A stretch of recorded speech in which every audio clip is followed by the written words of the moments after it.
who's not on the platform but will be in seconds, to talk about TTIP, which is overarching the EU.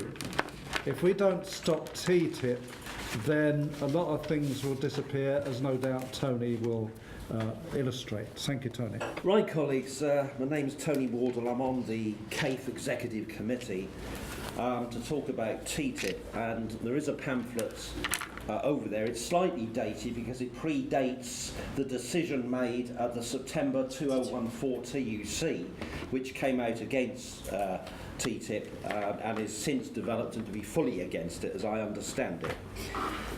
I think to start with, it's as well to remind ourselves as what TTIP is and how it is likely to affect some areas of life in practice if it goes through.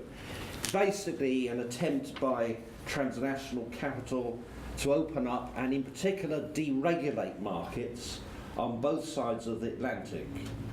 The primary aim is not to stimulate trade through removing tariffs, but the removal of regulatory barriers that restrict the potential profits to be made by corporations. But these barriers are in reality some of the most prized social standards and environmental regulations, such as, for example, rules on food safety, the use of toxic chemicals, digital privacy laws, labour laws, public health laws, environmental standards, and even banking standards, where if the TTIP comes in, the lower standards applicable in the EU rather than the better banking standards in the US would apply. So you could have a rerun of the business in 2008 in very quick order.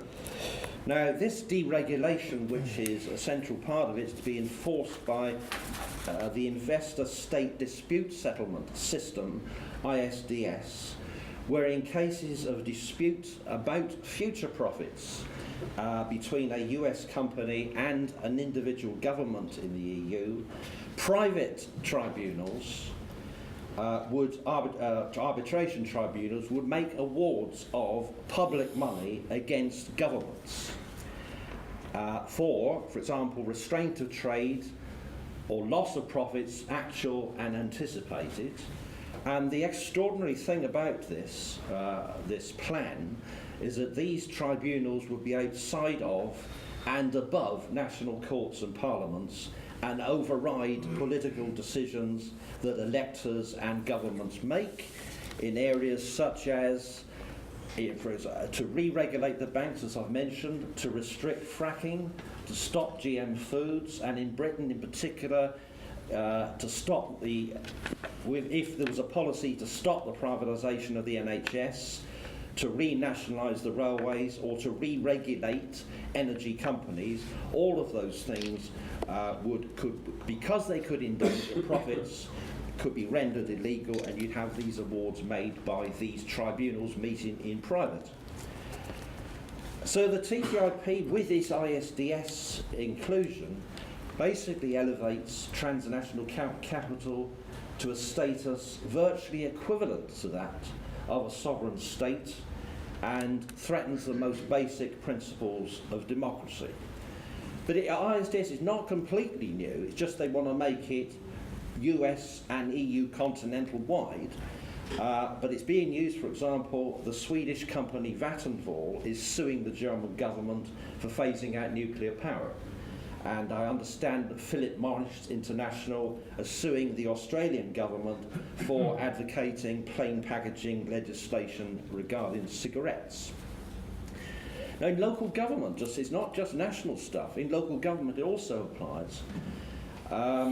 For example, it can affect how local government delivers services, how it regulates activity, how it restricts quality criteria in contracts. For example, you might want to promote social and environmental outcomes. You might want to pay the living wage. You might want to use local contractors. All these things you probably couldn't do because it would be creating new markets in public services and further deregulating. And that has the effect, of course, that government draws back from regulation. for example, of areas of public health, health protection and promotion, monitoring private landlords, which a lot of councils want to do at the moment because of the appalling standards that some private landlords have.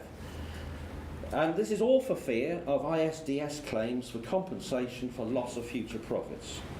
And all of this weakens democratic engagement locally and nationally. What is the point of electing MPs and local councillors if they're going to be hamstrung by this kind of stuff? Now, in regard to ISDS, although there's been a great deal of opposition to it, the British government was one of 14 governments that wrote to the EU Commission to keep it unchanged. But the EU, because of opposition here and elsewhere, has come up with what appears to be a compromise of a transparent arbitration system with so-called open courts and so-called openly appointed judges.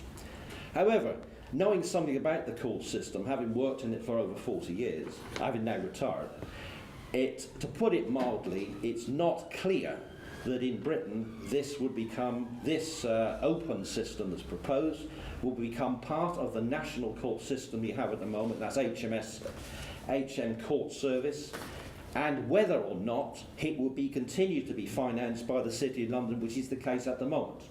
So that's an unknown thing. In any event, it appears the US government would not agree to this reformed system. Meanwhile, the Canadian-EU trade agreement is much further advanced, and that includes ISDS.